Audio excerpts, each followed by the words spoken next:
It's your boy Davidoff. So Ford v Ferrari, or as it's called in the UK, I think, Le Mans 66. It's about that race. It's about Le Mans 66. So essentially Le Mans is a race, 24-hour race, that Ferrari at the time, they won almost every year. They constantly won that competition. And one day Henry Ford II decided that he wanted to beat them in Le Mans, and he wanted to be there to do it. And Christian Bale plays the guy, he plays the racer, and Matt Damon plays a former racer who can't race anymore because of certain health problems. And they both used to be soldiers as well in the World Wars. They're actual people, obviously. This is based on a true story. This is all based on things that actually happened, which is really good. I do like true stories, and I love racing movies. We need more racing movies, I think. There's not enough of them. I enjoyed this. I watched this movie with a big smile on my face half the time. Like, I'm not even a big car person. I don't know a lot about cars. I really don't. But I do like cars. And I like racing movies. The last time I had this much fun watching a racing movie was probably Rush. I watched Rush like years ago with like Chris Hemsworth and the other guy playing Niki Lauda. That was a really good movie as well. This one was great. I really enjoyed this racing movie. When you're racing, like, I watched it in IMAX, which really helps, but the scenes when he's actually racing is really damn good. It's really damn cool.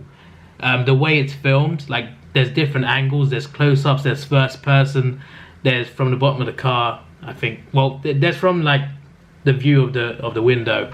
There's a lot of different angles. The way it's filmed, the sound effects, everything is just on point. Every time you see racing, or just not even racing, just practicing for racing, every time you see it, it's gripping. It's gripping, it's a thrill ride.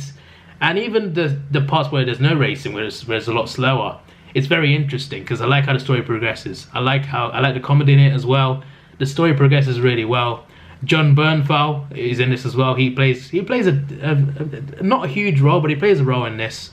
And he is on the marketing department of Ford. He makes decisions, helps the owner make decisions. There's another guy as well who doesn't really like the driver, and there's back and forth with that. And the driver's a risk because he's not like, he's a liability at times. At least Ford see it that way. But Matt Damon's character convinces them that he is the right man.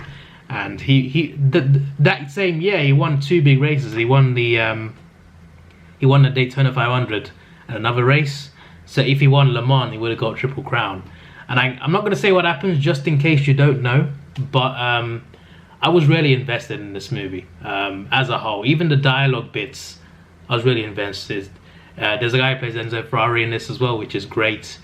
And Christian Bale, Matt Damon, Jon Bernthal, everyone, literally everyone plays their role really well. This is a really good movie. Honestly, this is probably in my top 10 movies of 2019. And that's a big thing to say.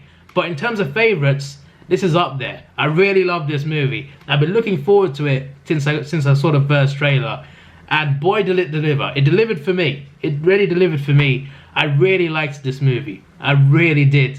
I like how Christian Bale played an edgy driver who wasn't really trusted. But Matt Damon's character, I know they have names, okay, but I don't want to look it up. I'll look it up after. I'll research on it after this. But Matt Damon's character, he believed in Christian Bale's character. He believed in the driver, and eventually he got to Le Mans, and they took on Ferrari. Not going to say what happens, but it's a thrill ride. You don't quite get the ending that you want.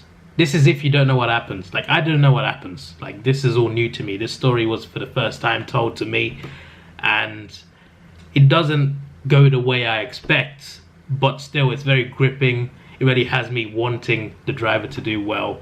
Like, it's a fictional movie, and I'm like, come on, not out loud, but like in my head I was like, come on, get across, overtake him.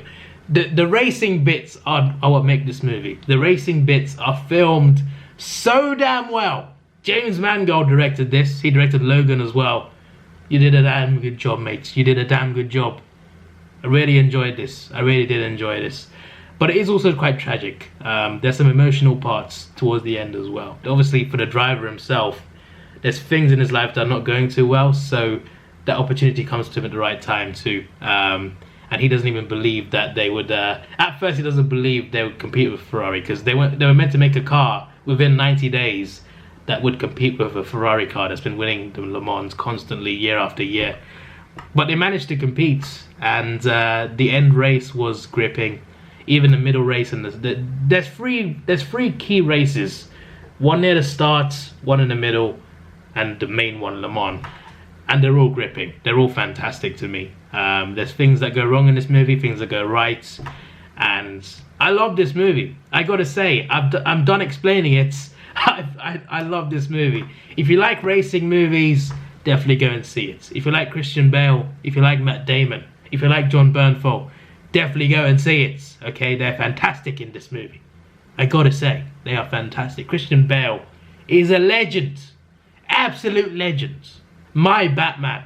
Anyway, yeah, go and see this. I recommend it. It's a good movie. For me, it's a 9 out of 10. I really enjoyed this movie. This is your boy Davidoff. Please like, share, subscribe. Thanks for watching. Have a good day, and see ya.